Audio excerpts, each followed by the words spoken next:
rejoint. Eh bien voilà, écoutez, je crois que vous êtes là, branchés les uns et les autres. Donc, bien, bonsoir à toutes et à tous. Bienvenue sur ce web forum Traumato du sport, bien sûr consacré à la traumatologie du sport.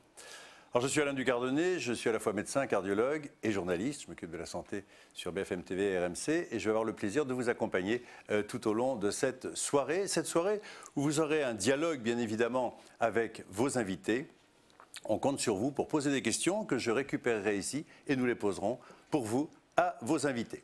Merci d'être aussi nombreux puisque vous êtes à peu près 200 à nous avoir rejoints. Et on remercie bien évidemment les laboratoires Genévrier de nous permettre cette rencontre, ce dialogue, cette formation continue avec des experts dans le domaine du sportif de haut niveau, mais qui s'applique bien sûr aux sportifs de tous les jours. Donc n'hésitez pas à poser des questions. Tout de suite, je vous présente bien sûr vos invités. Alors je vais commencer par un tandem totalement indestructible. Maurice Ouvion, entraîneur d'athlétisme français. On va vous retrouver dans quelques instants pour faire un petit peu le tour. Mais il faudrait presque toute la soirée pour faire le tour de tout ce que vous avez apporté à l'athlétisme français et en particulier bien sûr au perchiste. Et à côté, un de ses purs produits, Jean Galfionne, qu'on ne présente plus, mais on racontera quand même un petit peu son parcours parce qu'il est quand même très riche, même si aujourd'hui vous êtes presque plus journaliste et plus voileux que perchiste, un peu par obligation. Et puis nous avons des professionnels de santé de haut niveau, puisque nous sommes ici dans l'INSEP, et tout à l'heure je passerai volontiers la parole au docteur Alain Frey, qui dirige ce département médical de l'INSEP. Et puis nous avons le responsable du département de masso-kinésithérapie, François-Xavier Fleuret. Vous allez voir ce soir, les trois, c'est en Ray. Pour être à l'INSEP, il faut s'appeler en Ray. Donc vous avez Frey, Fleuret, donc masso-kinésithérapeute, il dirige le département, François-Xavier, et puis Cédric. Alors Cédric, ça commence bien, on dit Cédric Quignon, c'est bien. Non, mais on termine par Fleuret. Donc Cédric Quignon-Fleuret qui, lui, dirige, coordonne l'unité de psychologie. Donc on a là un peu toutes ces composantes qui vont entourer les sportifs de haut niveau, en particulier au niveau de l'INSEP. Alors Alain Frey, un petit mot sur l'INSEP, qui est la puissance invitante et accueillante de ce soir.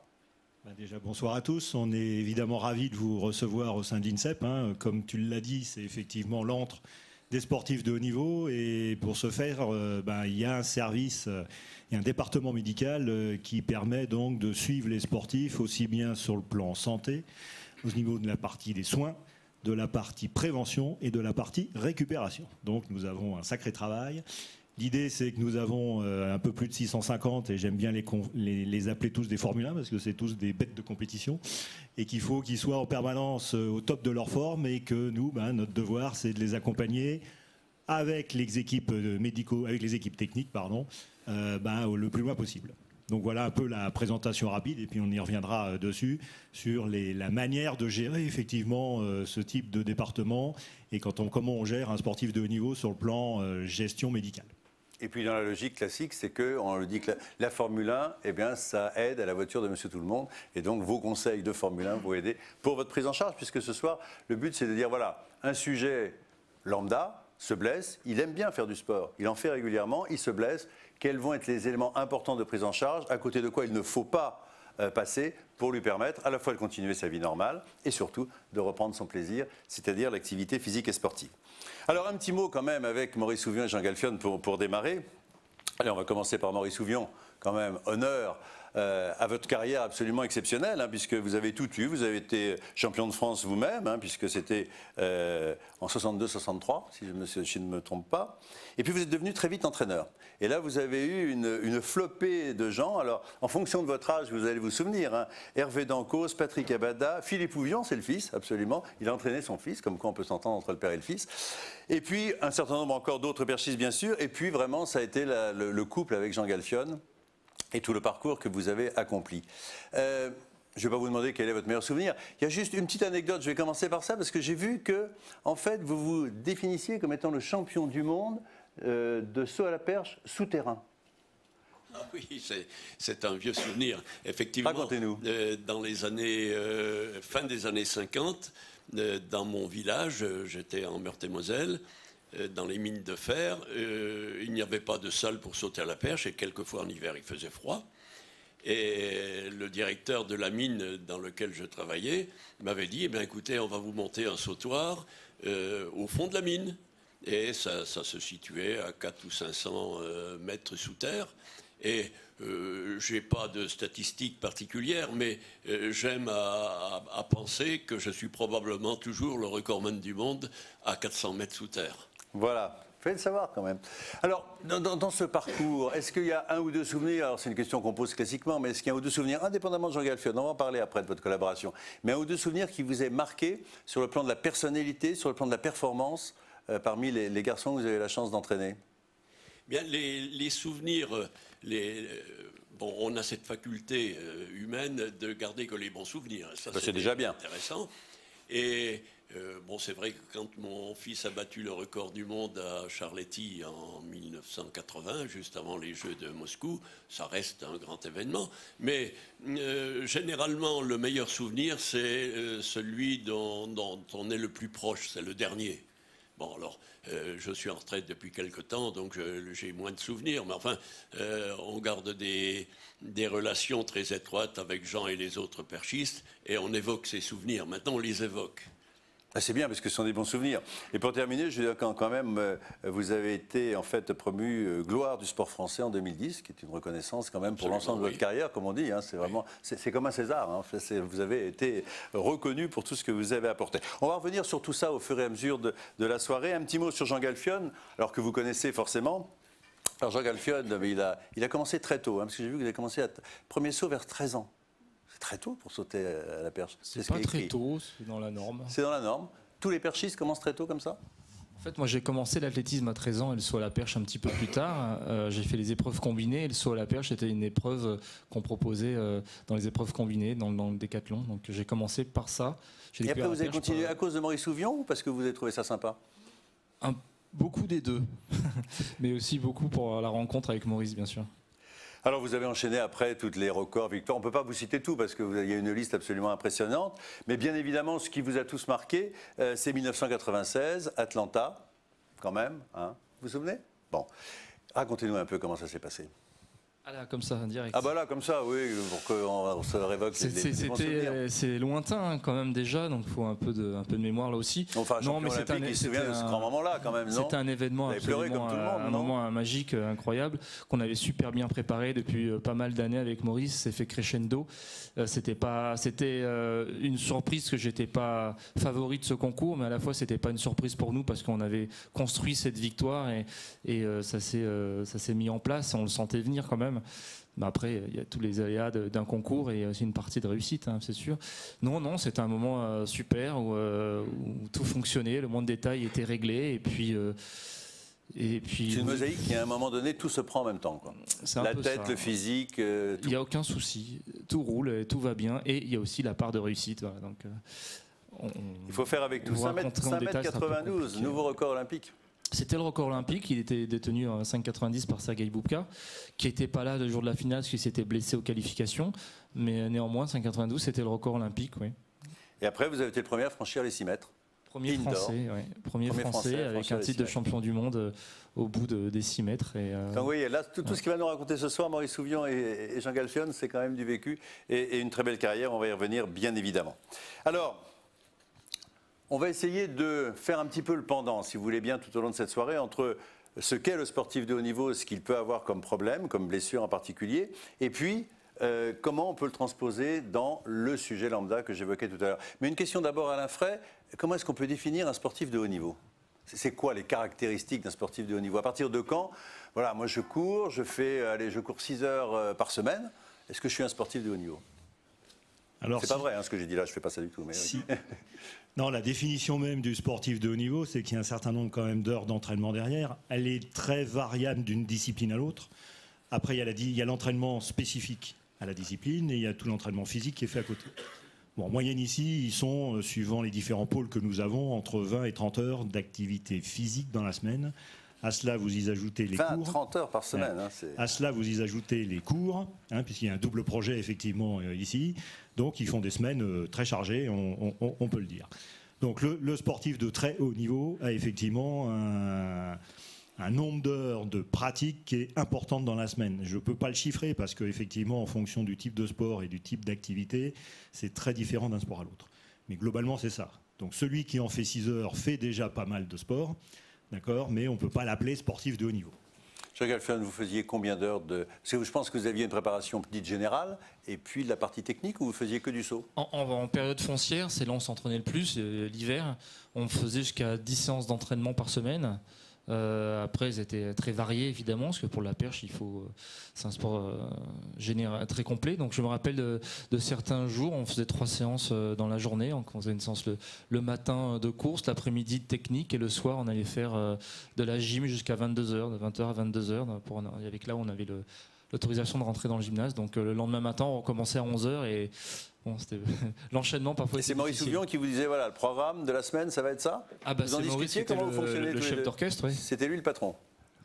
Oui, bon, c'est vrai que dans un premier temps, lorsque les athlètes venaient, qu'ils étaient débutants, j'imposais un certain nombre d'activités.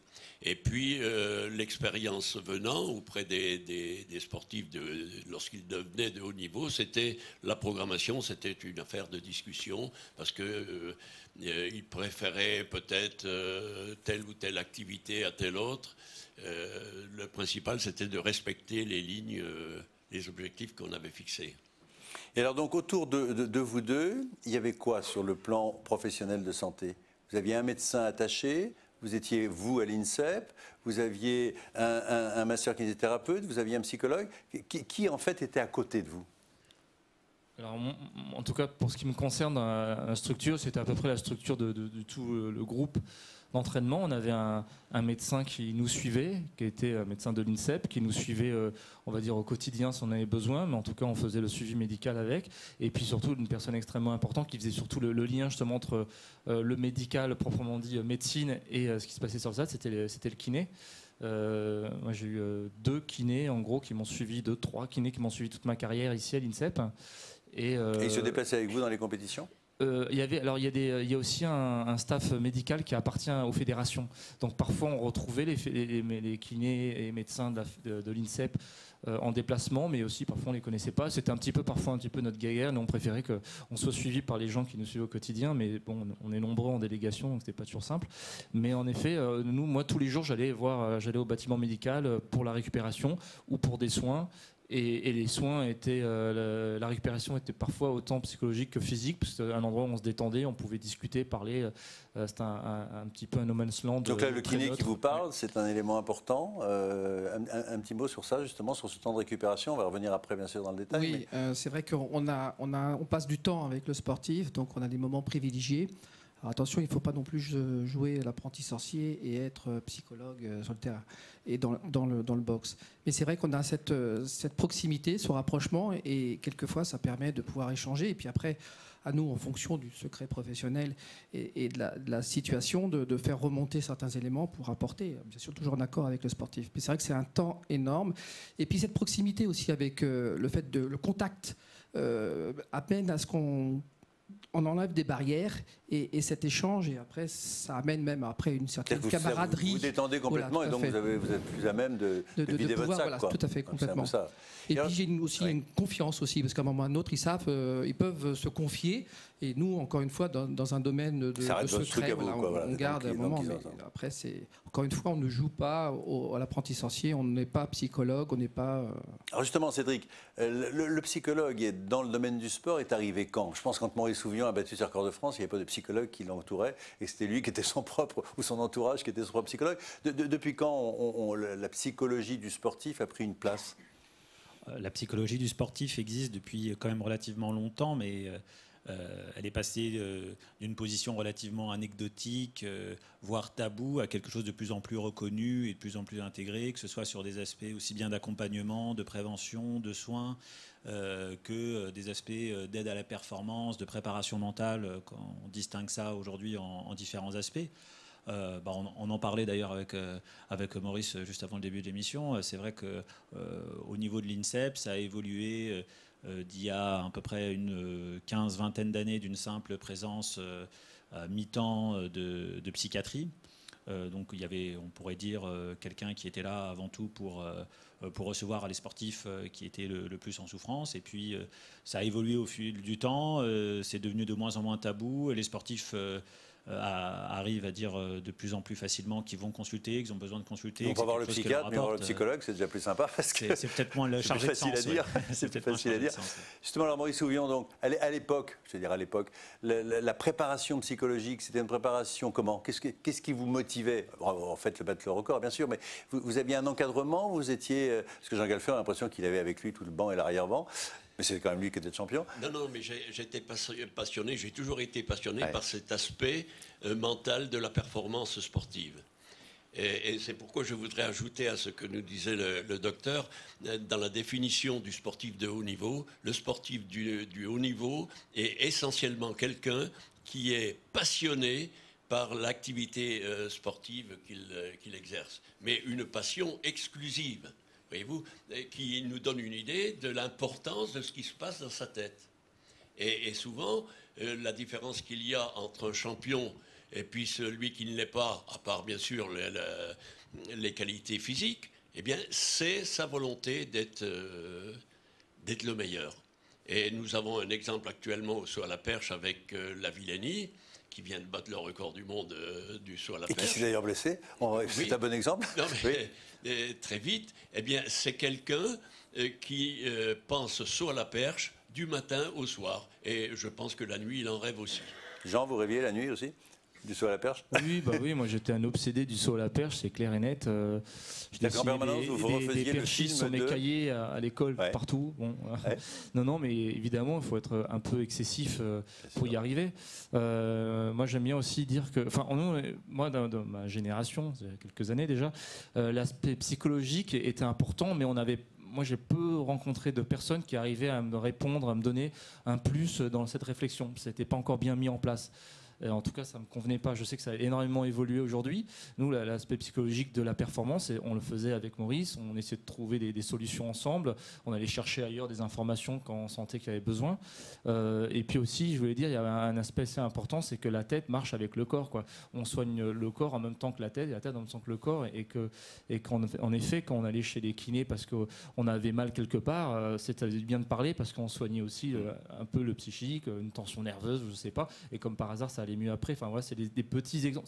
Tout marche pas comme ça, mais c'était aussi important. Non, on imagine bien le lien, en effet. Non, on voit bien que l'évolution de la psychologie, en fait, avant, c'était les prises en charge des vrais problèmes, presque du pathos, on va dire. Et puis, progressivement, c'est devenu un accompagnement positif. C'est-à-dire, en fin de compte, dans la réalité de ce qui se fait au quotidien. On va y revenir tout à l'heure, parce que justement, dans les blessures, il y a sûrement un rôle très important à ce niveau-là. Alors, Alain Frey, on va rentrer maintenant dans le vif du sujet, c'est-à-dire, mais je crois que c'est important quand même que nos amis nous racontent un petit peu ces choses-là, on les écouterait des heures, hein, c'est vrai. On va rentrer dans la blessure. Alors, blessure, sportif de haut niveau, un sportif se blesse dans une compétition donnée, qu'est-ce qui se passe? Il est blessé, vous êtes juste derrière, prêt à intervenir? Oui, en clair, c'est un peu ça, c'est-à-dire qu'entre l'encadrement INSEP et les encadrements des équipes de France ou lors des déplacements, majoritairement, ils sont entourés, encadrés, donc on essaye de prendre en charge rapidement le problème. Déjà, de faire un diagnostic précis. Et après, dans le travail d'équipe, c'est ce qu'on fait au quotidien, hein, et on est là, pour préserver la santé du sportif, et 2, on a ce fameux secret médical. Donc en fait, comment est-ce qu'on gère ça avec un sportif de haut niveau? Il est clair que je ne peux pas dire au sportif, et le sportif pareil, de dire on va traiter tout ça ensemble de notre côté, et on n'en parle pas à l'entraîneur. Ça paraît un peu compliqué. Donc à un moment donné, on demande au sportif, il faut toujours lui demander, j'insiste bien là-dessus, s'il est d'accord pour qu'on inclue l'entraîneur dedans dans la réflexion. C'est-à-dire que le diagnostic nous revient à nous en tant que médecin. Par contre, la décision thérapeutique notamment, pour savoir si on va lui faire de la chirurgie, un traitement médical, un traitement orthopédique en fonction des échéances du sportif, peut être prise là collégialement avec l'entraîneur qui lui connaît tout son planning et ses échéances et ses objectifs. Mais il peut très bien dire, moi ça ne regarde que moi. Il a le droit de nous dire, ça reste entre nous deux et je ne veux absolument pas que l'entraîneur le sache. Alors pourquoi parfois on pousse effectivement le sportif à le dire, dès lors que ça risque d'impacter l'entraînement. Donc là on convainc le sportif pour dire, bah non, de toute façon l'entraîneur va le voir, il n'est pas idiot, il va le voir. Donc l'idée c'est effectivement qu'on en parle de manière à aménager nous, avec l'entraîneur, une partie de l'entraînement entre arrêts qu'on essaiera d'éviter au maximum et une reprise d'activité physique progressive. Donc l'idée, c'est effectivement quand même de partager ce secret médical avec l'entraîneur pour que lui puisse effectivement aussi adapter l'entraînement derrière. Mais tout ça pour le sportif. Parce que le problème, c'est que si on les arrête trop et que d'un côté, il n'y a plus d'entraînement et qu'on fait juste des soins, on va, si par exemple on l'arrête pendant un mois, il va mettre plus de 2 mois ou 3 mois à récupérer son niveau antérieur. Donc si on peut le maintenir au moins à un certain niveau, même s'il ne fait pas tout, on va gagner après dans la récupération derrière, puisqu'il y a un facteur temps qui nous pousse, entre guillemets, chez les sportifs de haut niveau, que je ne vais pas forcément retrouver chez le sportif lambda. Alors, diagnostic, aujourd'hui, on a des examens fabuleux, l'IRM, tout ça. Ça veut dire que très rapidement, on fait l'IRM s'il y a un problème. C'est une question piège parce qu'en fait, oui, évidemment, on a l'imagerie à notre disposition. On essaye d'être le plus fin clinicien pour essayer d'approcher la lésion, sauf qu'on a vraiment besoin à un moment donné de l'imagerie pour pouvoir justement savoir derrière qu'est-ce qu'on autorise aux sportifs sans prendre de risques, ou en tout cas sans trop prendre de risques. Donc l'idée d'utiliser l'échographie, l'IRM, c'est vrai qu'ici on a la chance de pouvoir le faire rapidement. Il ne s'agit pas de le faire n'importe comment. Juste un rappel, si on fait des IRM trop précocement sur par exemple un traumatisme de genou et tout, ça va flasher dans tous les sens, on va être infoutu capable de dire quel est le diagnostic exact. Surtout si on a un doute sur quelque chose. Donc l'idée c'est de prendre un peu de recul, de commencer les soins de kiné et d'éventuellement de faire l'examen 4, 5, 6 jours après, même si parfois l'entraîneur dit mais moi j'ai besoin de savoir tout de suite, il compte court dans 2 jours. Donc à ce moment-là, c'est une discussion, on regarde, et si on a besoin de faire l'examen, on le fait. Mais si la clinique est vraiment typique et forte, on n'a pas forcément besoin de l'examen complémentaire tout de suite. Mais c'est vrai que l'imagerie nous aide pour guider toute cette phase-là, chose qu'on ne fera pas forcément systématiquement chez le sportif qui s'est blessé, mais qui n'a pas les mêmes échéances hyper rapides. Donc il se blesse le dimanche et on va attendre le lundi, mardi parce qu'il a un peu mal et puis il va consulter après. On n'est pas dans le même timing. On n'est pas dans le même timing. C'est ce que vous nous dites. Tout à fait. On va revenir sur l'expérience parce que je crois que les tendinites, vous en avez eu quelques-unes en 2000 en particulier. On vient de dire un mot important, c'est qu'on fait le diagnostic et d'emblée, vous intervenez. Alors on se dit, attends, il est blessé, qu'est-ce que vient faire le kiné là-dedans? Que vient faire le kiné dans cette affaire en phase aiguë? En effet, alors, il y a 2 choses. Pour accompagner ce qu'a dit le docteur Fraisse, c'est que quelquefois, le diagnostic ne vient pas le premier jour. Il va être évolutif et il va être posé 2, 3, 4, 5 jours. C'est le cas classique, par exemple, sur l'entorse de cheville. On sait qu'il y a à peu près 30% d'erreurs de diagnostic quand on le fait trop tôt et que le diagnostic, on le pose à J4, J5.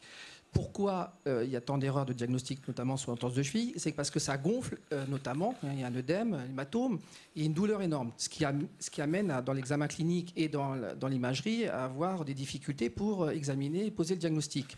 Donc, par exemple, notre rôle va être d'agir très vite sur ces phénomènes inflammatoires, douloureux, d'œdème, pour permettre après, derrière, notamment, dans un premier temps, donc, pouvoir poser le diagnostic. Et puis, on s'est rendu compte aussi que plus vite on prend en charge la pathologie, la problématique, mieux la cicatrisation pourra se faire et une qualité de reprise et de non-récidive nous amène à prendre le plus tôt possible. Donc, sur une cheville, par exemple, vous êtes consulté pour une entorse de cheville. Alors peut-être qu'en effet, pour le sujet lambda, il ne va pas se précipiter chez le kiné parce que c'est peut-être pas facile de le faire. Vous faites quoi, vous, de façon concrète et pratique? Alors, on applique sur une entorse fraîche le protocole RICE, RICE ou police, qui consiste à avoir une action, de glace, de froid par rapport au côté antalgique, mais aussi, surtout, le plus important, compressif, pour éviter que ça gonfle.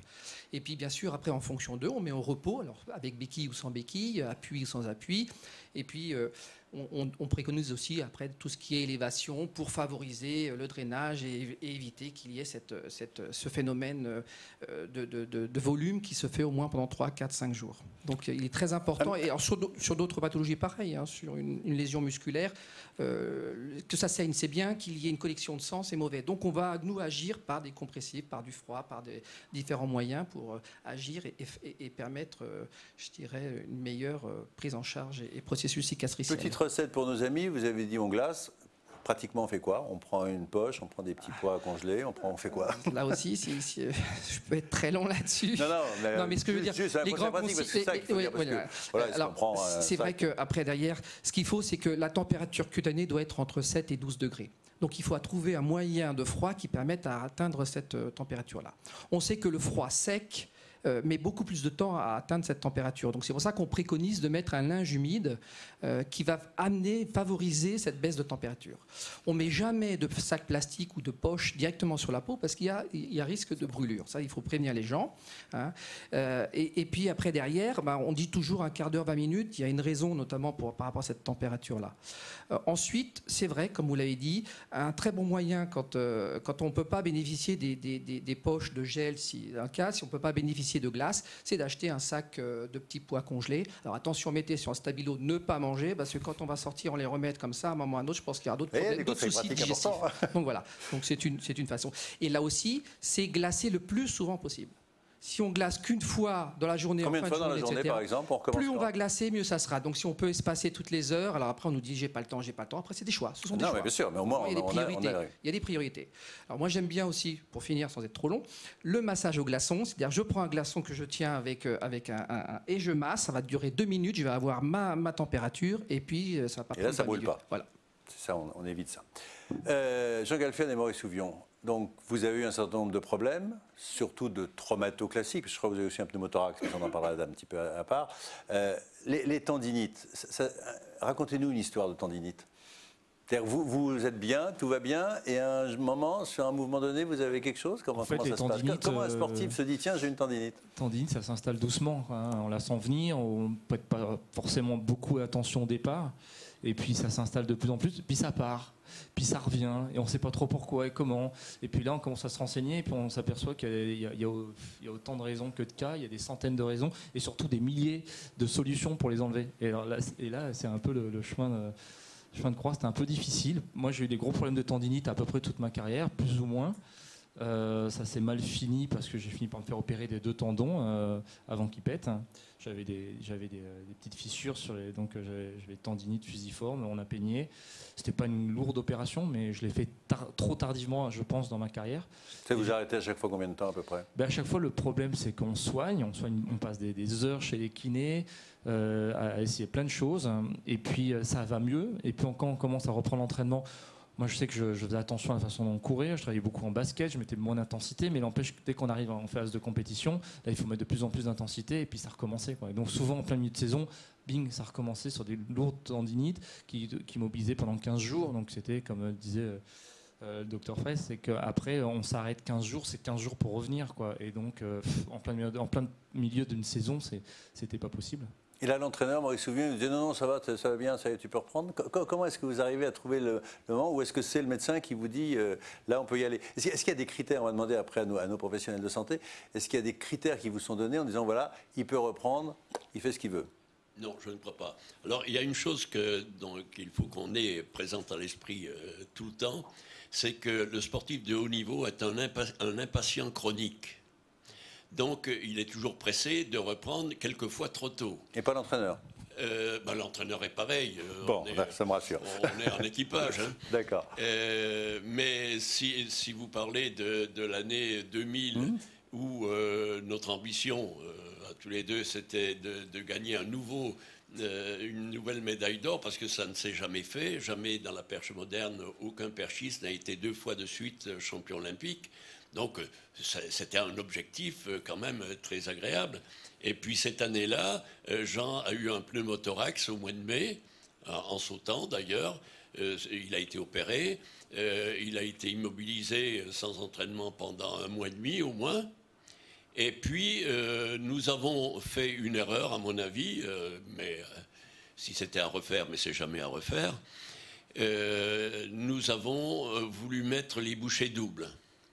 Et en mettant les bouchées doubles, il y a un autre problème qui est venu se greffer, c'est la tendinite.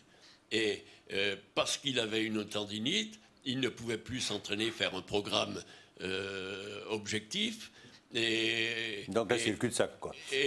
Il était dans un cul-de-sac. Ouais, et puis, le moral s'en va avec la...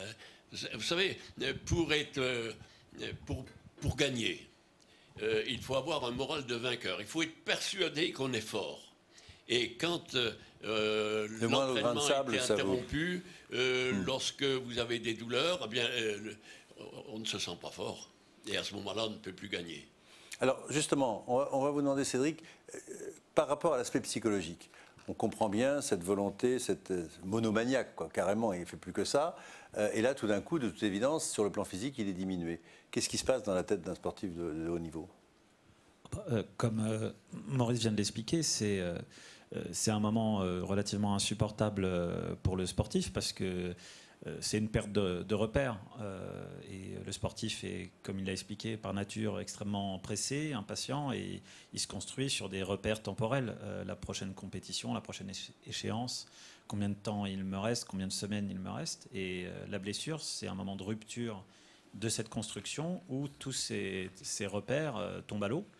Et donc ça crée de l'angoisse, tout simplement. Ça crée de l'angoisse parce que face à lui, il y a beaucoup de questions, il y a beaucoup de vides. Et il n'aime pas ça. Il n'aime pas ça, il veut des réponses. Et effectivement, en plus, personne ne peut lui donner les vraies réponses. C'est ça le problème aussi. Et des fois, il les veut plus vite qu'on ne peut lui donner. Donc il y a une phase, au niveau psychologique, ce qu'on essaye de faire, c'est de leur faire comprendre qu'il y a déjà une phase d'acceptation, d'écoute de son propre corps, parce que d'un point de vue psychologique, la blessure, on peut l'entendre comme une communication du corps à quelqu'un qui lui dit j'ai mal, ou j'en peux plus, ou il y a une usure. T'es allé un peu trop loin Voilà. Est-ce que le sportif qui se blesse aussi, c'est pas toujours le cas, mais c'est aussi des fois un sportif qui ne sait pas écouter, qui n'a pas écouté ou qui a refusé d'écouter son corps. C'est ce qu'il disait très bien Jean tout à l'heure, c'est qu'en fait, il avait un peu mal, puis ça s'en allait, et puis voilà, puis il avait son programme à faire. Quoi, c'est ça. Quand on fait du haut niveau, on est sur une limite. On est toujours à la limite des choses. Alors entre est-ce qu'il faut pousser un peu plus ou est-ce qu'il faut s'arrêter, c'est très dur de prendre la bonne décision. Et les sportifs de très haut niveau développent au fur et à mesure des années une expertise vis-à-vis de ça, dans l'écoute de leur corps, de ce qu'ils sont capables, pas capables. Mais effectivement, c'est très déstabilisant. Alors, je profite d'une des questions. Je vous rappelle, vous posez des questions. Elles commencent à arriver et c'est bien. Hein. Vous avez encore une demi-heure pour poser des questions. N'hésitez pas. On nous demande à l'INSEP comment vous intervenez. Est-ce qu'en fin de compte, ce sont les sportifs qui vous demandent, ou est-ce que c'est vous qui dites tiens, il a été blessé, je vais aller discuter avec lui, ça serait pas mal. Et comment ça se passe? Parce que c'est vrai que globalement, peut-être qu'ils n'ont pas envie et que de toute façon, le kiné fait très bien le travail. Donc est-ce que la notion, non mais parce que c'est pas évident forcément de dire je vais aller voir le psychologue, quoi. C'est un truc, une connotation qui en France c'est pas encore. Au Canada ça se passe mieux, mais en France ça se passe pas bien. Donc est-ce que c'est vous qui faites la démarche? Les sportifs, vous allez me dire les deux, mais qu'est-ce qui se passe le plus souvent? C'est une question de nos amis. Non, nous on ne fait pas la démarche tout court, c'est-à-dire qu'on n'est pas là pour inciter l'athlète.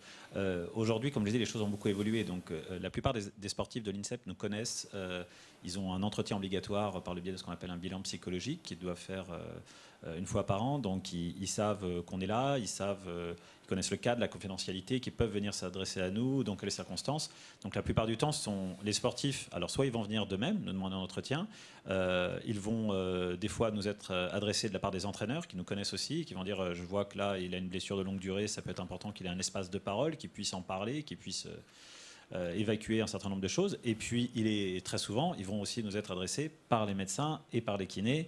Qui voient que là, il y aurait bénéfice à élargir les choses. Eux, ils ont les diagnostics aussi, donc ils sont capables de dire il y a peut-être une période psychologique qui s'annonce compliquée et cet athlète aura besoin de soutien pour se reconstruire pour les prochaines échéances. Alors, Alain Frey, une question qui vient et qui va bien dans ce qu'on est en train de se raconter, c'est en fin de compte, est-ce que vous êtes écoutés? Est-ce que les professionnels de santé sont écoutés? Et est-ce que dans les équipes, l'entraîneur, les coachs participent? Est-ce qu'en fin de compte, la décision est vraiment collégiale? Vous l'avez un peu évoqué tout à l'heure, mais est-ce que la décision est vraiment collégiale? Ou est-ce qu'en fin de compte, les entraîneurs, avec leurs sportifs, disent nous, on va se débrouiller? On sait que pour les programmes d'entraînement, c'est un petit peu ça qui se passe parfois. Est-ce que quand il y a des problèmes traumatologiques, c'est pareil? Alors, on l'a dit tout à l'heure, c'est la confiance. Jean l'a dit, il y a une espèce de confiance qui se crée entre le sportif, l'encadrement médical et évidemment le sportif avec son entraîneur. Et tous ces trois-là doivent fonctionner ensemble. C'est ce qu'on essaye de faire au maximum à l'INSEP. D'accord ? Et dès lors que la discussion se fait et que la confiance est établie, la plupart du temps, entre guillemets, les réflexions du médical sont suivies. Confiance parce que vous vous connaissez avant. Parce qu'on se connaît avant, évidemment. Donc effectivement, on est suivi derrière. Maintenant, on a ce degré d'incertitude. Cédric l'a dit, on est toujours sur le fil rasoir pour savoir si le sportif, est-ce qu'il peut complètement reprendre ou est-ce que c'est encore un peu trop tôt. Je vais être honnête, et Jean l'a dit tout à l'heure aussi, on n'a pas de paramètres qui nous le permettent en dehors de dire bon, ok, cliniquement tu vas bien, mais est-ce que tu es capable de supporter les 30 heures d'entraînement dans la semaine? Donc il y a des moments où effectivement on va dire à l'entraîneur écoute, je te donne le feu vert, mais on surveille, on voit comment il évolue et voilà. Donc tout se passe dans la confiance et les rapports qu'on peut avoir avec l'encadrement technique, le sportif et nous-mêmes. Donc tout le staff médical. S'il n'y a pas cette confiance, c'est clair que déjà ils vont pas venir nous voir, normal, ils vont les voir ailleurs. Ok. Et puis s'il n'y a pas cette confiance, je dirais quelque part, ça va à l'encontre du sportif. Comme on a vraiment besoin de ce trio pour effectivement aller le plus loin possible, le staff technique, certes, avec le sportif, va faire toute la partie technique de la discipline et essayer de le pousser le plus loin possible.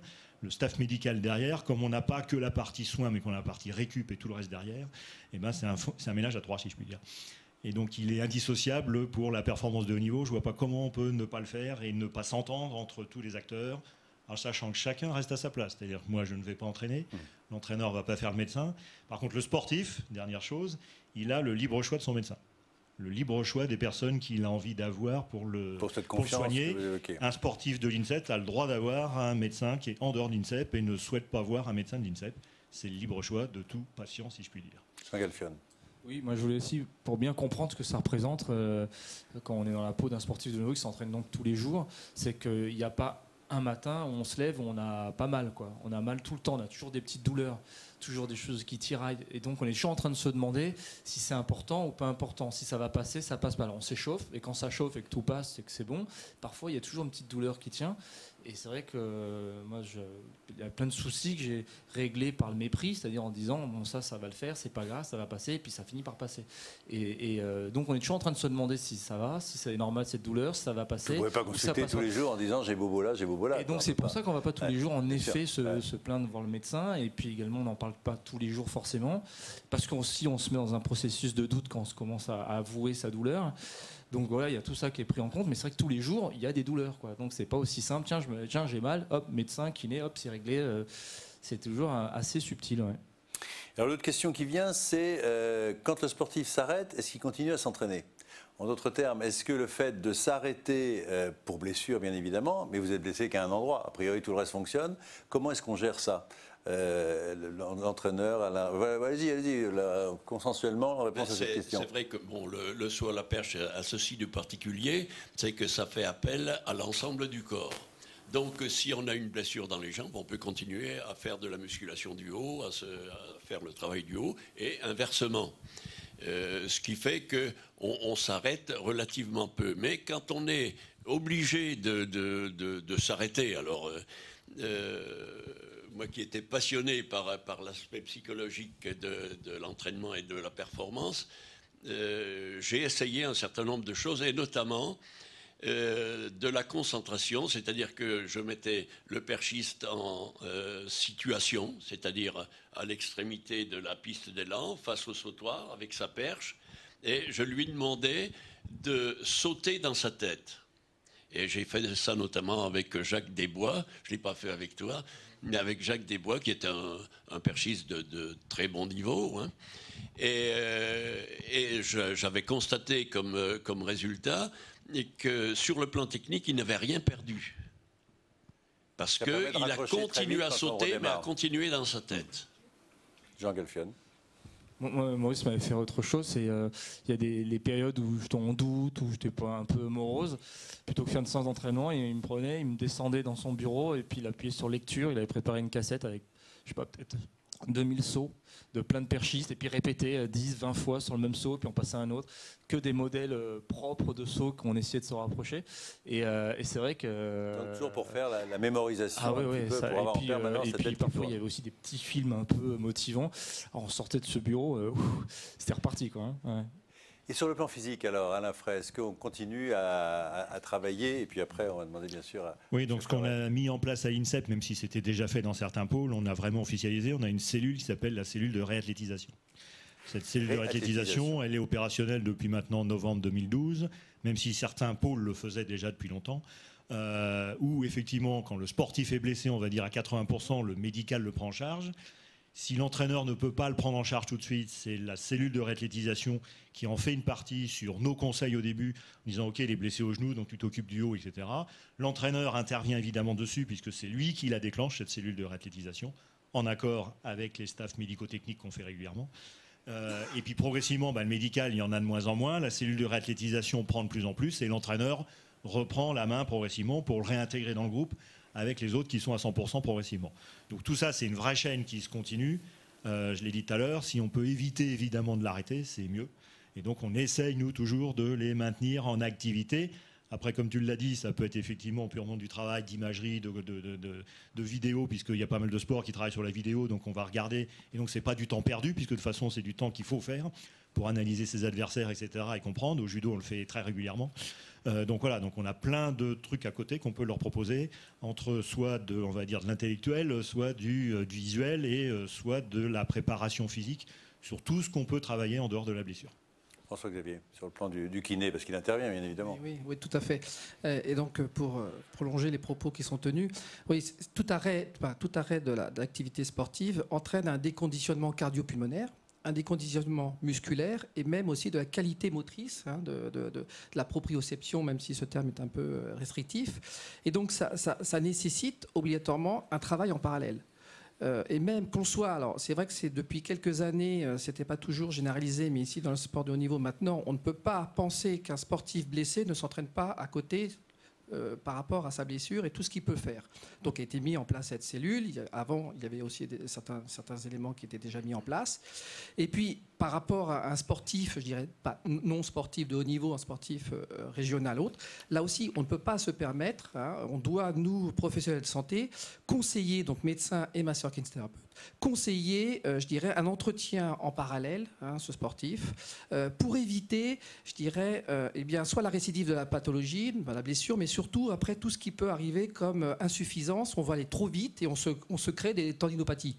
Parce que tout à l'heure, le terme a été utilisé sur tendinite. Absolument. On a été repris par vous parce qu'on a dit tendinite, c'est un peu désuet, vous devriez dire tendinopathie. Vous voyez, donc vous suivez, c'est vrai.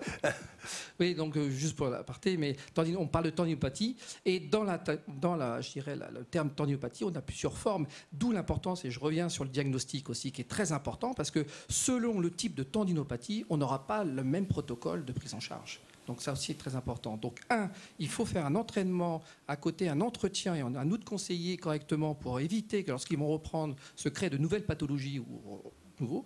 Et deux, permettre de pouvoir poursuivre son sport. Jean Galfion, vous avez eu cet entretien de votre VO2, de toute la partie cardio-pulmonaire, quand vous aviez eu ces problèmes de tendinopathie. Et puis après, le pneumothorax, ça faisait partie de la rééducation, j'imagine. Mais non, dans les périodes de douleur de tendinite, je continuais à m'entraîner tous les jours et je rentrais le soir un peu abattu. Et tous les matins, je me levais en disant je vais trouver une solution, je vais faire comme ça. J'en parlais à Maurice et c'était reparti. Et souvent avec la déception quand il y avait les douleurs qui se maintenaient.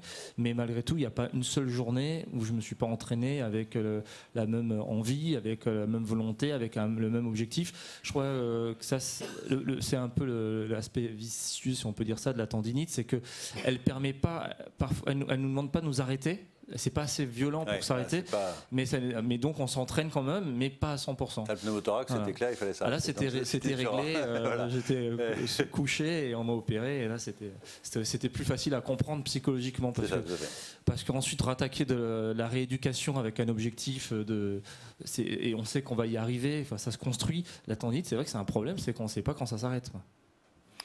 On évoquait justement la mémorisation, le fait de voir et de revoir. Comment on explique la participation de ça au niveau de la tête?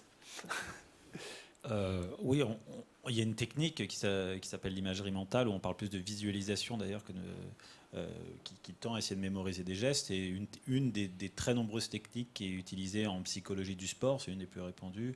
Il y a beaucoup de sportifs aujourd'hui, notamment dans des sports où il y a beaucoup de répétitions. Donc on voit beaucoup de sportifs en faire en Formule 1, on va aussi en faire en ski de vitesse, qui vont mémoriser les parcours parce que le droit à l'erreur est minimal. Mais c'est aussi une technique qui est très intéressante pour l'apprentissage et donc évidemment dans les périodes de blessure, d'immobilisation, parce qu'elles permettent de donner aux sportifs le sentiment de pouvoir continuer à s'entraîner, à apprendre, à répéter des gestes alors qu'il est immobilisé. Et donc c'est des techniques d'ancrage qui sont assez efficaces et très utiles dans le sport de haut niveau. Ouais.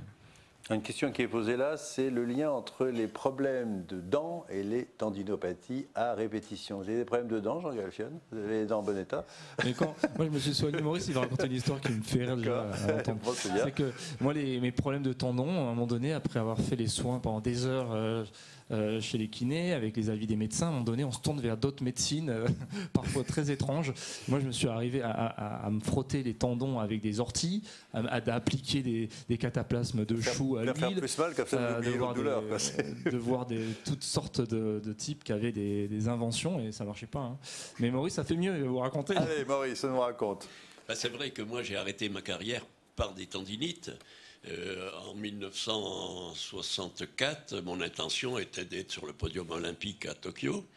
Et puis, j'étais bloqué par des tendinites. Et quand on est bloqué, que nos aspirations sont bloquées, on est prêt à tout. Et un jour, un médecin m'a téléphoné de Lausanne. C'était le professeur Martin, qui avait été, lui, champion olympique du 800 mètres, et qui m'a dit « J'ai une théorie américaine, venez me voir, on va régler votre... » Je suis parti à Lausanne, bien sûr. Bah ouais. Et arrivé à Lausanne, il m'a dit « Vous avez probablement une infection quelque part, alors on va commencer par regarder les dents. » Et alors... avec un dentiste, ils m'ont fait des radios, ils ont trouvé quelques granulomes, et ils m'ont dit, écoutez, il n'y a pas de problème, il faut enlever tout ça. Et alors, tenez-vous bien, ça me fait sourire maintenant, mais pour éventuellement avoir une chance d'être sur le podium olympique, je me suis fait arracher toutes les dents. Non.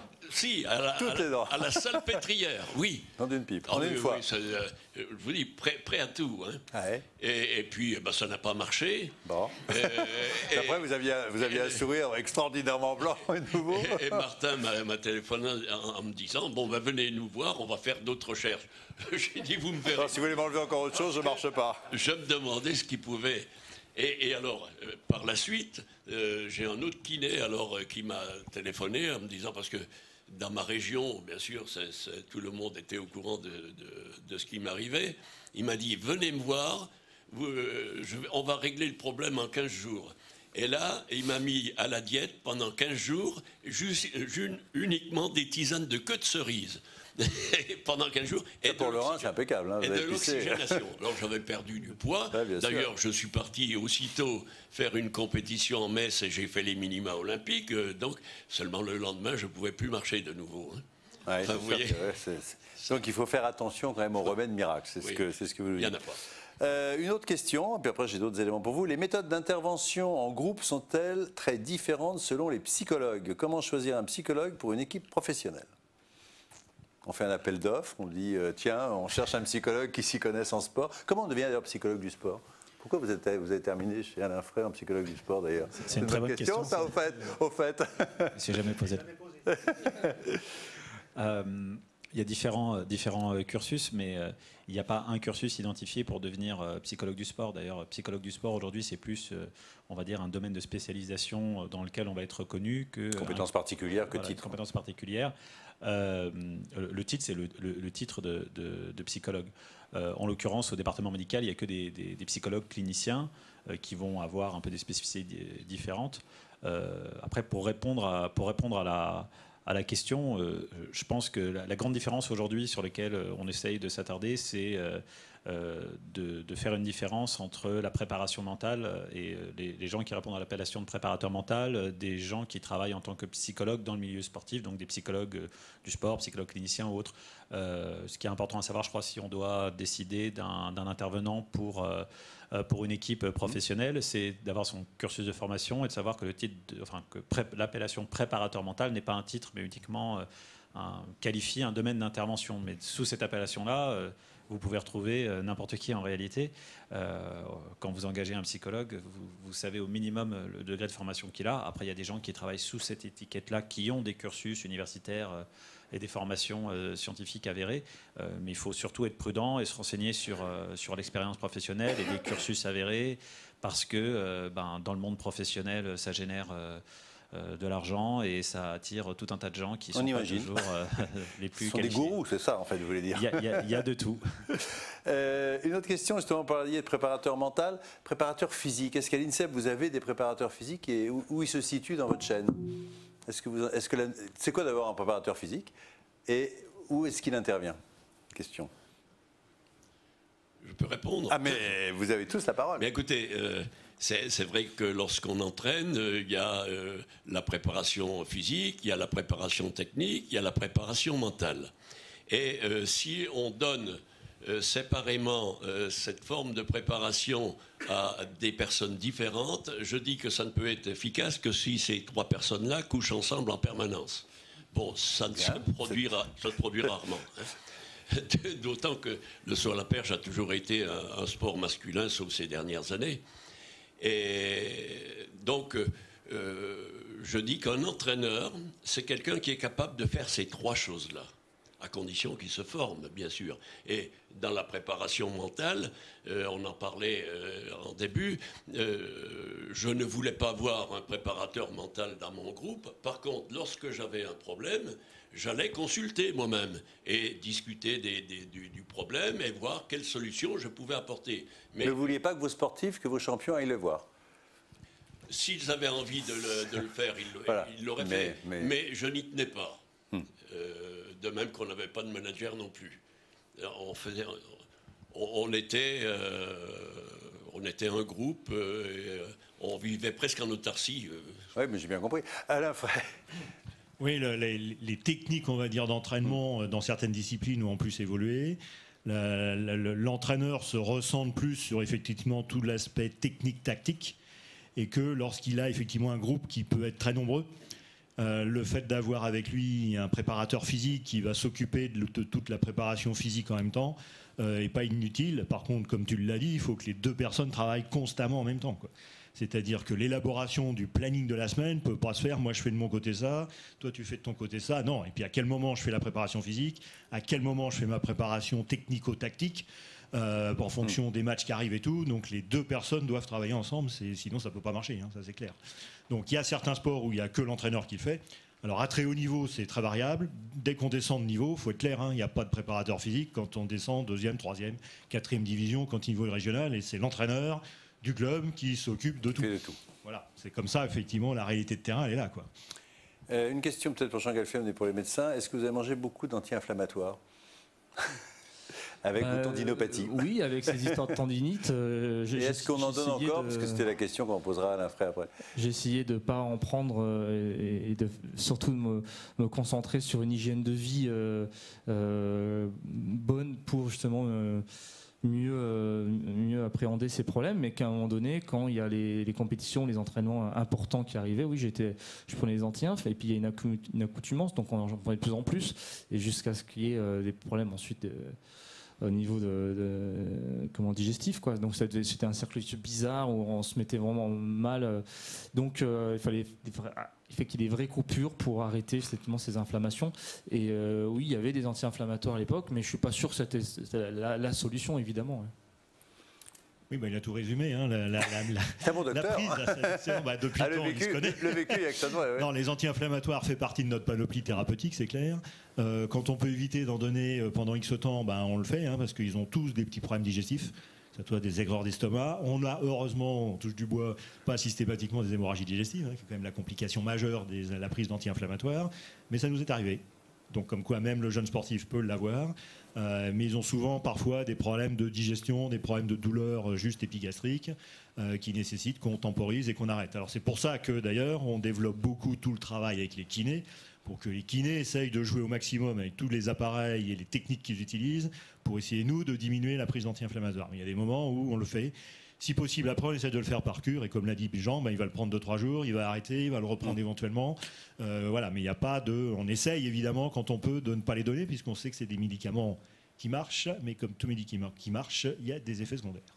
À quelle étape de la prise en charge vous ont proposé en 2014, on y est, les injections de PRP aux sportifs de haut niveau pour les blessures tendinomusculaires le plus tôt possible, ou est-ce qu'on garde ça en 2e ligne? C'est une question d'un professionnel.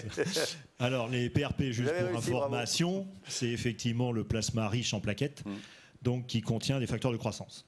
C'est connu depuis très longtemps par nos collègues les dentistes, hein, sont probablement les premiers peut-être à l'avoir utilisé d'ailleurs, dans tout ce qui est la partie dentition, gencive et tout, et l'utilisation. Ça a été, on va dire, introduit depuis quelques années. Ça a été fait principalement par les chirurgiens orthopédistes en péropératoire, lorsqu'ils injectaient ça au niveau d'une opération qu'ils avaient fait sur les cartilages, les ménisques ou autres. Ils commencent à y revenir de plus en plus, hein, pour avoir discuté avec eux récemment. Et au niveau des tendons, effectivement, l'une des questions, c'est de dire, est-ce que la tendinopathie qui démarre Est-ce qu'on doit intervenir tout de suite ou est-ce qu'on intervient au bout de 1 ou 2 mois dès lors que ça commence à traîner, que le sportif nous dit non, avec tout ce que vous me faites, ça va mieux, mais dès que je force, je ne vais pas. En fait, on se base beaucoup sur l'imagerie actuellement. Dès qu'on a l'aspect plutôt fissure sur un tendon, c'est vrai qu'on peut se poser la question de l'intérêt de faire ces injections en intratendineuse. C'est douloureux, il faut le savoir. Ça nécessite derrière un vrai repos sportif, en tout cas de la région évidemment, avec reprise derrière. Pour l'instant, on va être honnête, on n'a pas de recul suffisant pour savoir si on diminue le temps de réparation de ce tendon ou si globalement, comme on l'a arrêté, il cicatrise un peu mieux et finalement il reprend à peu près dans les mêmes délais. On est en train d'en faire une étude pour l'instant effectivement à l'INSEP, puisqu'on dirait, on va dire, au niveau de nos sportifs, ça fait depuis 3-4 ans que certains commencent à utiliser, avec notamment quelques athlètes qui sont allés en Allemagne, etc., parce qu'ils le proposaient, avec des résultats très moyens. Je dois dire, il y en a chez qui ça a marché, mais est-ce que c'est ça ou est-ce que c'est tous les traitements que les kinés font en même temps et qu'à un moment donné ça fonctionne, et d'autres chez qui ça ne marche pas du tout. Donc pour l'instant, je reste non pas dubitatif, mais je suis prêt à explorer. Il n'y a pas de risque, c'est quand même une piqûre, donc avec tout ce que ça comporte comme risque éventuellement infectieux. On est quand même dans le tendon, certes on n'injecte pas des corticoïdes, là on est vraiment sur le sang du sujet, donc il n'y a pas de risque de contamination puisque c'est le sang du sujet. Une fois qu'on l'a centrifugé, on recueille les plaquettes et on les injecte à ce niveau-là, et toujours un geste qui est fait avec les radiologues sous échographie en général. Voilà, donc pour l'instant c'est plus à l'état d'étude. On en a parlé suffisamment sur les 2 dernières années lors du congrès de médecine du sport, avec déjà du recul sur 3-4 ans, mais pas de véritable étude qui conclut un avantage très net de l'utilisation des PRP. Nous, on se doit ici de pouvoir le proposer à nos sportifs et de pouvoir les suivre, mais pour l'instant, je n'ai pas la réponse définitive. Alors avant d'aborder, parce qu'on va aborder un dernier petit chapitre tout à l'heure, c'est et mon patient qui vient le lundi matin parce qu'il s'est cassé le dimanche, donc quels sont les conseils? On va demander l'avis des experts bien évidemment. Je voudrais aborder juste quand même un dernier chapitre qui est celui de la reprise. Et en l'occurrence, qu'est-ce que vous apportez, tiens le kiné, qu'est-ce que vous apportez pour éviter que ça recommence? Quels sont pour vous les éléments qui, dans la gestion où vous allez, bon, ça va beaucoup mieux, donc vous continuez à prendre en charge le sportif. Est-ce que là, il y a une part d'éducation gestuelle? Est-ce qu'il y a une part de modification ou de conseils, de modification d'entraînement? Que fait le kiné, que fait le médecin du sport et que fait le psychologue? On fait un tour rapide. Alors, on va essayer d'être rapide. Ouais. C'est difficile à répondre, mais bon. Il y a la partie pathologie, donc la phase de cicatrisation. Ça va nous amener après à avoir un travail musculaire, une qualité de cicatrice et un travail musculaire. Et à partir de là, on a quelques critères de reprise qui sont par rapport à la douleur, par rapport à une force qu'on peut évaluer, par rapport à des situations, des mises en situation sur lesquelles ils vont répondre favorablement, notamment en proprioception. À partir de là, d'où l'importance du travail pluridisciplinaire, et à un moment ou à un autre, et cette confiance qu'on a avec le sportif et l'entraîneur, parce que certains domaines, on ne peut pas se substituer, et donc on va donner quelques orientations, et comme le disait tout à l'heure Alain, c'est là où on va discuter sur une progression, une reprise progressive. Et donc ça nécessite vraiment cette confiance. Et puis de connaître aussi la discipline. C'est peut-être bête à dire, mais si on ne connaît pas la discipline et par rapport à certaines spécificités, certaines utilisations, on ne pourra pas amener nous progressivement vers, et de dire à un moment à un autre, avec le préparateur physique qui sera dédié à cette réathlétisation, et ou l'entraîneur qui fera ce double titre, de reprendre progressivement sur cette axe-là. Je profite de la question. Vous parlez de l'équipe des kinés, mais au sein de l'INSEP, y a-t-il des ostéopathes et des chiropracteurs? Alors, il y a en effet des ostéopathes, des masseurs kinésithérapeutes ostéopathes. Voilà, qui sont présents et donc qui permettent aussi de répondre. On a d'autres aussi techniques comme les chaînes musculaires, type RPG Souchard, qui permettent aussi d'avoir une vision un peu plus globale des problématiques musculaires, entre autres. Alors, éducation, oui Alain. Éducation du sportif une fois qu'il s'est blessé pour éviter, la prévention. Comment on fait? Toute la partie prévention, toute la partie, on va dire, appareil locomoteur, il en a parlé. Donc, c'est vrai que parfois, on est, comme je l'ai dit tout à l'heure, on est en borderline, c'est-à-dire que oui, il peut reprendre. J'ai le feu vert, entre guillemets, médical. Cliniquement, les tests sont bons, mais je le teste sur une table d'examen avec une force qui est 10 fois moindre que les forces qu'il va avoir quand il va simplement faire une impulsion pour sauter à la perche, par exemple. C'est pas la force, c'est pas du tout celle avec laquelle je vais le tester. Donc sur nos tests à nous cliniques, si effectivement on est sur une amélioration franche, on va lui dire ok, tu vas recommencer à faire ci, à faire ça, etc. Et on donne le feu vert donc à tout l'encadrement technique derrière et les kinés aussi pour augmenter le travail progressivement. On n'a pas de critères après, parce que comme tu l'as dit, Jean, c'est effectivement le sportif se connaît, dit bon là je sens que je peux y aller parce que c'est une petite douleur mais je sais qu'elle ne va pas me gêner, donc je vais pousser plus et j'ai essayé de me tester. Mais je leur dis tous, testez-vous au fur et à mesure, dans le progressif, pour essayer de voir si à un moment donné on peut commencer à repousser ou pas. Donc ça c'est capital et il n'y a pas de règle pour dire. Pas de règle très nette, ça nécessite effectivement, et c'est pour ça que le sport de haut niveau nécessite que cette équipe-là, comme l'a dit Jean, ça se voit, on se voit tous les jours ou tous les 2 jours. Et comme il l'a dit tout à l'heure, j'ai de temps en temps des petites douleurs, je préfère les voir pour des petites douleurs et les conforter là-dedans en disant c'est bon, c'est pas grave, tu peux y aller, ou c'est le début plutôt que d'attendre une semaine et de les voir une semaine après et de dire après à l'entraîneur et au sportif, là c'est dommage, on a perdu 4 jours. Bon, et souvent vous disiez quand même tout à l'heure que, en l'occurrence, vous expliquiez que vous aviez quand même un peu chargé la mule alors qu'il commençait à récupérer. Donc, c'était une forme de prévention à l'envers, non? Oui, non, mais ça tient de l'impatience qu'on a lorsqu'on a un objectif bien fixé. Mais c'est vrai qu'on ne peut pas reprendre l'entraînement là où on l'a laissé au moment de la blessure. Donc, il faut reprendre un microcycle de début qui dure moins longtemps que la programmation qu'on fait au cours de l'année, mais si on fait quelque chose de progressif pour reprendre l'activité et revenir plus vite alors quand même au niveau où on l'a laissé. Après, il y a une échéance aussi qui était importante, on en parle de cet épisode-là, mais chaque sportif aussi, on a affaire avec des dates butoirs de qualification, et à un moment donné, on n'a pas le choix, quoi. Voilà, c'est ça où on fait pas. Là, c'était à ce moment-là, soit je tentais une qualification pour les JO où j'allais défendre mon titre, ou soit je laissais passer. Surtout qu'à l'époque, le DTN de l'époque, lui, n'a pas voulu me laisser plus le temps de me préparer en me disant, écoute, on te garde la place, ou en tout cas, si personne prend ta place, t'iras. Et c'est ce que je lui demandais. On lui demandait avec Maurice, il a dit non, tu fais les qualifs début juillet à Dijon, c'est comme ça et pas autrement.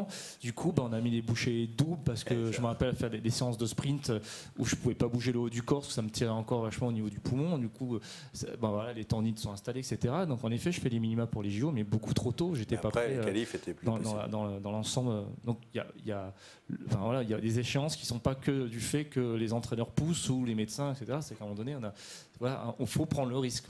Quand on démarre comme ça, dans la tête, on se dit ça y est, je peux refaire n'importe quoi, ou on prend un petit peu leçon de l'épisode qui s'est passé? Tout dépend si on est sur une première blessure grave ou si on a de l'expérience à ce sujet-là. La plupart du temps, pour les sportifs qui vont se confronter à un premier arrêt relativement long, qui va se passer 3 semaines, 1 mois, comme c'est une nouveauté, il va avoir une tendance à vouloir effectivement très vite se rassurer. On a stressé pendant 3 mois, donc on veut généralement reprendre effectivement trop vite. Et ce qu'on disait, reprendre là où on l'a laissé. Et ça, c'est de l'ordre du fantasme.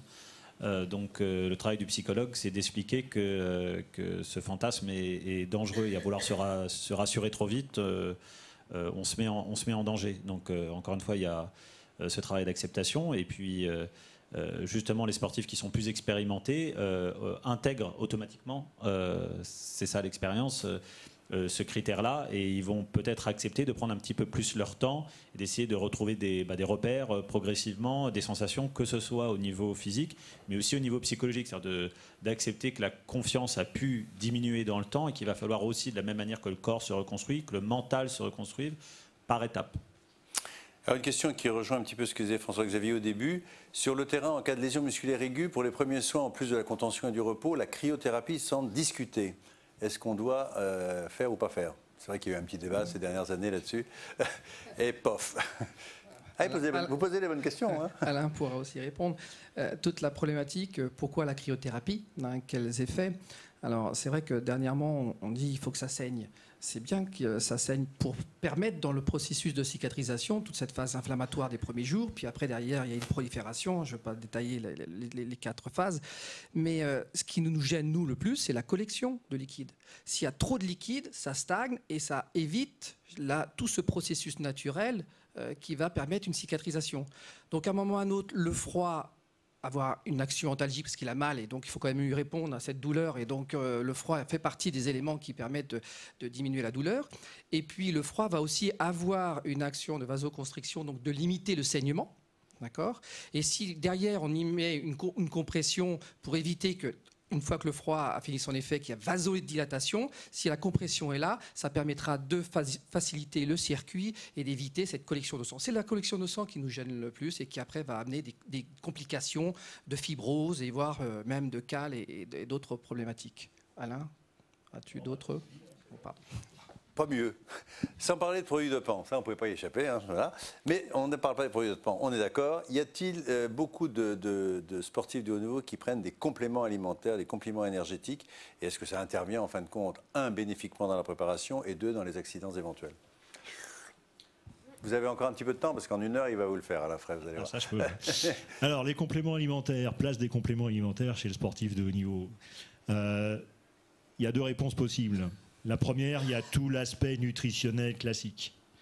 Soit le sportif a entre guillemets le temps, ou en tout cas s'entraîne à des endroits où l'alimentation est, on va dire, suffisamment riche pour couvrir tous les besoins dont il a besoin, et on n'en a pas besoin. Comme à l'INSEP. Par exemple.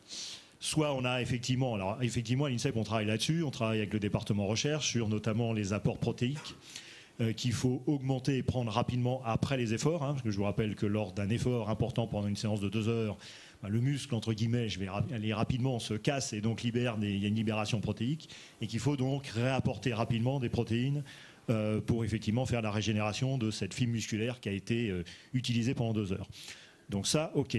Après, tout ce qui est complément alimentaire, pour aller se reprendre des vitamines X, Y, Z, pour pas dire A, B, C, D, c'est pas utile dans l'alimentation traditionnelle. Est correct. Par contre, dès lors que le sportif quitte effectivement son champ naturel d'entraînement et part 3 semaines, 4 semaines dans d'autres pays, etc., sur lequel il n'a pas le même type d'alimentation, il prendra peut-être pas forcément l'alimentation du pays et donc risque de se mettre en carence. Là, pourquoi pas? Et ça, c'est le rôle du médecin d'équipe, d'aller discuter avec le staff technique pour effectivement préparer tout ça et l'organiser. Donc je me souviens sur des stages, puisque je m'occupais effectivement du judo avant, quand on partait en compétition et éventuellement quand on allait notamment au Japon, de dire on partait largement en avance. Il y avait plein de judokas qui n'aimaient pas forcément l'alimentation orientale, si je puis dire, en tout cas d'Asie, et qui mangeaient quasiment plus rien ou mangeaient n'importe quoi. Donc à un moment donné, il fallait apporter des suppléments. Et donc on partait avec effectivement des suppléments. Mais sur l'alimentation traditionnelle ici, non, le tout c'est d'apporter de manière équilibrée et régulièrement entre les protéines, les glucides et les lipides. Donc on a suffisamment d'aliments à notre disposition pour le faire. Est-ce qu'on fait des bilans sanguins pour évaluer certaines carences éventuellement dans ce domaine? Est-ce que c'est utile? Alors, c'est tous les bilans sanguins qu'on a fait maintenant depuis, on va dire, plus de 10 ans, voire pour pas dire 15 ans, il n'y a rien qui ressort. On va dire que les femmes sont un peu plus exposées sur le plan gynécologique avec des pertes de fer et donc plus fréquentes évidemment que chez les hommes. Ça peut arriver. Donc, il y a le dosage de la ferritine, entre autres, que l'on peut faire. Calcium, c'est pas très probant. Et toutes les autres oligo-éléments, le sélénium, le zinc et tout, déjà, ça coûte très cher. Et 2, on ne sait pas ce qu'on dose. Donc en fait, c'est clair. On va s'abstenir. C'est clair, on peut s'abstenir de faire des bilans à la recherche d'hypovitaminose. Alors avant de faire un dernier tour de table justement sur le patient que vous rencontrez le lundi matin, Jean Galfion, sous ces compléments alimentaires, tout ça, votre alimentation, comment vous gériez tout ça? Écoutez, moi c'est clair, je vivais ici à l'INSEP entouré de centaines de sportifs de haut niveau et franchement si on compte en pourcentage, c'est très très faible la part de sportifs de haut niveau qui ont une alimentation équilibrée, rationnelle sur l'ensemble, sur plusieurs mois et qu'en fin de compte, avant de parler de compléments alimentaires, il faut vraiment que la démarche personnelle de chaque sportif et même à haut niveau soit vraiment sérieuse jusqu'au bout, de faire un équilibre alimentaire et un équilibre d'hygiène de vie. Pas de Nutella, mais c'est une vraie réflexion qui est compliquée parce que quand on parle avec des diététiciens, c'est peut être simple et très compliqué à la fois. Ça dépend ce qu'on fait à l'entraînement, les exercices qu'on recherche, etc., les pathologies. Donc du coup, c'est pas simple. Mais c'est pas forcément compliqué de bien se faire à manger, c'est ça qu'il faut savoir. Mais déjà qu'un sportif arrive à comprendre ces démarches avant d'aller chercher des boîtes de pilules plus B machin, c'est vraiment moi j'ai jamais utilisé évidemment les compléments alimentaires et que j'étais pas forcément aussi un exemple en alimentation, mais j'essaie de faire très attention le plus possible. Ouais. Et Maurice Souvion, il vous rappelait alors de temps à autre? Il vous disait que ça allait pas du tout ce que vous mangez? Non, parce que, si vous voulez, il y a encore un aspect psychologique. Il faut quand même que le sportif se sente bien dans sa peau. Et s'il est confronté à des contraintes permanentes, il ne sera pas bien dans sa peau. Donc, je considère qu'il faut conserver un équilibre en tout, et même dans l'alimentation. Donc, éviter de faire des excès. Encore que je considérais qu'il n'était pas mauvais de temps en temps de faire une bonne fête, de s'éclater. Ah, quand même. Oui, pas que le plaisir du sport. Vous savez, ça arrivait à peu près 2 fois par an. On faisait une réunion tous ensemble en vase clos où on se racontait tout ce qu'on avait à se dire et qu'on ne s'était pas dit. Et ensuite on allait faire la fête. Psychothérapie de groupe, en fait. Oui, et ensuite on allait faire la fête. On allait au restaurant et c'était pas de la diététique, hein, mais Au moins, il y avait ça. dans la semaine qui suivait, généralement les entraînements étaient remarquables parce qu'il y avait un engagement C'était la motivation. psychologique. Alain, un petit mot. Oui, pour rebondir sur ce que Maurice vient de dire, c'est effectivement, tous les sportifs de haut niveau sont déjà à fond dans l'entraînement, sont déjà, pour ceux qui peuvent le faire conjointement, à fond aussi sur les études. Si on leur demande d'être à fond aussi sur le domaine de nutrition et tout, à un moment donné, c'est plus le psychologue qui va voir, c'est le psychiatre. Donc il faut forcément à un moment donné pouvoir se libérer. Il faut que l'alimentation soit un plaisir aussi. Donc il faut respecter. Il y a le côté plaisir de l'alimentation que le sportif va rechercher aussi. C'est aussi un moment où effectivement il va s'alimenter. Il faut qu'il y ait effectivement du plaisir. À nous de le diriger quand, par exemple, il a effectivement... On peut prendre des pizzas. Le tout, c'est de l'orienter sur dire quel type de pizza tu vas prendre qui va le moins te gêner. Sur le plan des salades, c'est comment faire une salade. Sur le plan d'un sandwich, c'est tout bête. Mais c'est comment je construis un sandwich qui soit bon pour la santé et non pas en mettant n'importe quoi dedans. Donc l'idée, c'est progressivement de les éduquer. Le problème de cette éducation-là, et notamment quand on les a à l'INSEP, c'est que cette éducation-là devrait être faite en amont. Très difficile, un jeune qui arrive ici, 17-18 ans, lui dit tu vas faire un sandwich comme ça et tout. Clairement, c'est clair, il ne va pas le faire. Il ne va pas arriver avec cette idée-là. Il ne faut pas arriver.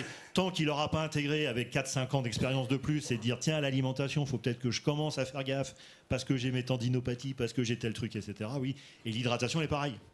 L'hydratation derrière, elle est très individuelle. Hein. On dit classiquement c'est 2 litres par personne par individu, voire plus, etc. Il y en a qui vont avoir besoin de 2 litres, d'autres 4 litres, d'autres 6 litres par jour en fonction de la dépense derrière. Et ça, c'est le sportif lui-même qui va commencer à le savoir et s'en rendre compte.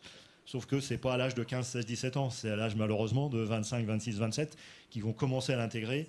Donc tout, c'est d'essayer de les persuader sur le mode ludique et autres, d'essayer de l'intégrer dès le début. C'est ce à quoi on s'attelle en ce moment au sein de l'INSEP. Alors, on va malheureusement, il y a encore plein de questions qui arrivent, encore sur le froid. Là, je vois que vous avez été très sensible aux propositions sur le froid. Je voudrais juste qu'on fasse un dernier tour de table, parce qu'après on vous libère. Un dernier tour de table justement sur les conseils que chacun dans son domaine peut vous donner sur un sportif qui fait du sport régulièrement, qui prend plaisir à faire du sport, et puis il vient vous voir le lundi matin en ayant mal. Franchement mal. Alors bon, c'est pas une fracture parce que là c'est clair, mais il a mal. On commence par Alain. Quelles sont les bonnes orientations à avoir? On sait qu'on ne va pas passer en revue toute la traumato, mais sur le plan clinique et sur le plan des examens complémentaires. Parce que le problème il est là, c'est que vous avez une douleur, vous avez une contusion, une élongation, etc. Est-ce qu'on doit se précipiter sur l'écho, sur l'IRM, sur des choses comme ça? Quelle est la bonne stratégie? La bonne stratégie, on va dire pour le sportif lambda qui n'aura pas la chance de bénéficier de ce qu'on a ici, c'est déjà de voir un médecin qui s'y connaît en traumato. Alors vous allez me dire, ça ne court pas les rues, certes, mais il y en a quand même un peu partout maintenant, de plus en plus, ils sont formés. C'est effectivement eux qui sont capables le plus possible de faire ça. Mais avant tout, je vous rappelle qu'il y a quand même un parcours de soins, donc ça passe par le médecin généraliste. Le médecin généraliste a des notions, alors plus ou moins développées en fonction de son appétence pour telle ou telle discipline, donc il est capable déjà de gérer. On ne cède pas systématiquement des examens complémentaires, hein. On n'en a pas besoin à chaque fois. Donc je regrette, moi, de temps en temps, de voir des gens qui viennent nous voir et j'ai passé l'écho, l'IRM, le scanner et je viens vous voir en 4e ou 5e rideau et puis je m'aperçois malheureusement que l'examen clinique est le parent pauvre de l'ensemble de ce suivi de ce patient et donc on recommence par les choses basiques, c'est-à-dire l'examen clinique. C'est quand même notre fondamentale au niveau des médecins, c'est l'interrogatoire, l'examen clinique. Et d'essayer de faire un diagnostic le plus précis possible. Et on s'aide secondairement de l'imagerie. Et c'est pas toi en cardiologie qui a lui nous dire le contraire. Un peu de matériel, les chaussures, les choses comme ça, non? Oui, on discute sur tout le reste, sur les technopathies. On a parlé de tendinopathie, et je confirme que c'est bien ce terme-là qu'il faut utiliser. On a effectivement les technopathies, donc c'est interroger le sujet pour savoir pourquoi c'est arrivé. C'est un des trucs qui manque, je finis là-dessus, des trucs qui manquent, c'est il y a une blessure qui survient. Je trouve qu'il n'y a pas assez de collégialité, en tout cas d'analyse collégialement de pourquoi la blessure arrive à ce moment-là. Et que, entre guillemets, ça ne me dérange pas de remettre en cause le médical, l'entraîneur et le sportif, et de savoir qu'est-ce qui s'est passé. Pourquoi la blessure là? On a parfois des idées très précises, et parfois c'est flou. Est-ce que c'est le sportif qui a fait des bêtises? Est-ce que c'est l'entraîneur qui n'a pas vu un truc? Est-ce que c'est nous qui sommes passés à côté de quelque chose? C'est bien à côté, même si on a tous des égos un peu importants parfois, de dire on se pose autour de la table et on regarde. C'est un peu ce que je mets en place ici, et on peut le faire avec le sportif lambda, hein, il suffit de discuter avec lui. Alors vous allez me dire c'est du temps, certes, mais il faut discuter avec les patients. Mais c'est une bonne prévention de la récidive. Alors on va revenir sur vous pour la conclusion. Le kiné, quelle est la place du kiné pour donc ce sujet lambda qui a eu un problème? Est-ce que de la même façon on doit en fin de compte, dès qu'il y a la blessure, l'envoyer chez le kiné? Est-ce qu'on attend un peu de temps que ça cicatrise et pouvoir après le rééduquer entre guillemets, parce qu'on parle toujours de la rééducation? Quel est le bon cheminement globalement, hein, parce qu'on ne rend pas un cas particulier? Je ne voudrais pas prêcher pour ma paroisse, mais plutôt on prend en charge le sportif blessé, meilleure sera la cicatrisation. Et qui dit cicatrisation dit après qualité de reprise et non récidive. Donc dès qu'on peut, il faut. Alors je sais qu'il y a les problématiques économiques qui font que, mais on va revenir sur l'histoire de l'entorse de cheville. Plus c'est bénin, moins on s'en occupe. Et quand après on pose les questions, bah oui, c'est la deuxième, troisième.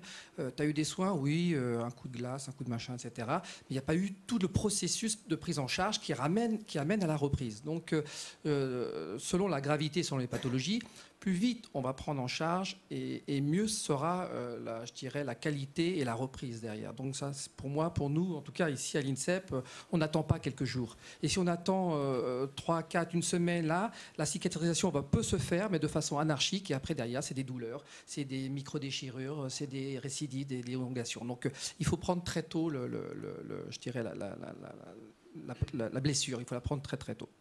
Bon, Cédric, on ne va pas bien sûr envoyer quelqu'un qui s'est fait mal pendant le week-end chez le psychologue parce que vous seriez débordé et que vous étiez en grève, donc ce n'était pas facile de vous envoyer des patients. Je dis ça juste comme ça en info, mais vous avez raison d'ailleurs. En l'occurrence, chez un sportif lambda, est-ce que le fait de se blesser par rapport à sa vie professionnelle, personnel, comment est-ce qu'on peut aider? Parce qu'en fin de compte, il y a des sportifs qui disent, bon, moi je me suis blessé une fois, deux fois, trois fois, bon ça va, j'arrête le sport, ça suffit comme ça, je vais pas... Et puis la femme dit, arrête tes conneries, ça va bien comme ça.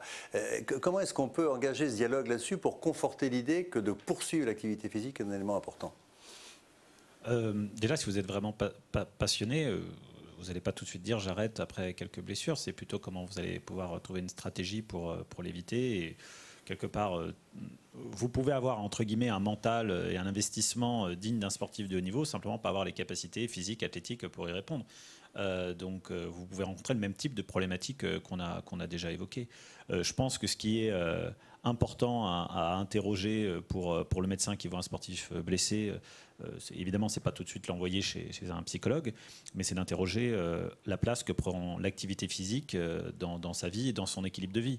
Il y a beaucoup de gens pour qui le sport, c'est un élément majeur de leur équilibre de vie, qui leur permet de se détendre, de lâcher tout un tas de frustration et autres. Et c'est vrai que l'absence, ne serait-ce que de ce sport loisir, peut beaucoup peser sur le moral, sur l'équipe de vie, sur le sommeil, sur tout un tas de choses. Donc je pense que c'est ça qui est interrogé, c'est la place que ça prenait dans l'équilibre de vie. Il y a des gens qui peuvent très bien s'en passer, il y a des gens pour qui c'est plus difficile à vivre, et auquel cas, au même titre qu'un sportif de haut niveau, un sportif amateur peut bénéficier effectivement, suite à un bilan clinique du médecin généraliste, d'une orientation auprès d'un professionnel de psychologie. Très bien, on va terminer avec Maurice Souvion, bien sûr, et Jean Galfione. Quels conseils vous avez envie de donner globalement, comme ça? C'est vrai que c'est pas facile, mais pour vous, quelle est la valeur la plus importante que vous avez toujours cultivée, que vous avez inculquée à tous vos élèves, en quelque sorte, et à tous vos champions? C'est très simple. Aimez passionnément ce que vous faites, faites-vous plaisir, et si je me souviens bien, j'ai accompagné Jean juste avant la finale olympique, et le conseil que je lui ai donné, ça n'a pas été prends telle perche ou cours plus vite. Non, je lui ai dit, maintenant Jean, fais-toi plaisir au maximum. Voilà. Jean, le message de la fin. Alors, message de la fin, moi j'ai envie de dire que quand, en effet, on parle à des gens qui se blessent le matin, qui arrivent le lundi matin et sont blessés le week-end, première chose à faire, c'est déjà ne pas regarder sur Internet ce qu'ils ont. parce que c'est l'enfer. On trouve de tout et ils vont trouver des réponses. Encore plus balade. Ils vont trouver des réponses qui vont leur faire perdre un temps fou, quoi. Et en effet, la première chose, c'est qu'on éteint Doctissimo, tous ces sites, hein, et les forums, c'est encore pire. Et on va avoir en effet un médecin, quelqu'un qui... C'est déjà tellement compliqué de connaître son patient, connaître son histoire, et pour pouvoir ensuite le soigner. Une fois encore, on parle vraiment, on soigne un individu, pas forcément qu'une blessure. Qu'ensuite, aller devant un ordinateur, un écran pour essayer de comprendre, c'est pas possible. Donc, c'est du temps perdu. Vite, foncez chez un médecin qui pourra vous aider. Voilà, la collégialité. Voilà, on arrive au terme de cette rencontre qui, vous voyez, était extrêmement riche, avec beaucoup d'éléments pratiques, beaucoup d'informations. Je pense qu'on peut remercier. Vous ne pouvez pas les applaudir comme ça, mais on sait que vous applaudissez l'ensemble. Ici, par contre, ceux qui sont ici, vous pouvez les applaudir quand même. Voilà, de leur participation. Donc, messieurs, merci beaucoup. Je me fais votre interprète pour remercier les laboratoires Genévrier parce que ce genre de rencontre extrêmement pratique est importante pour notre expérience quotidienne, ce partage d'expérience, comme on dit. Et puis, on espère vous retrouver pour un prochain Web Forum. On vous souhaite une très bonne fin de soirée.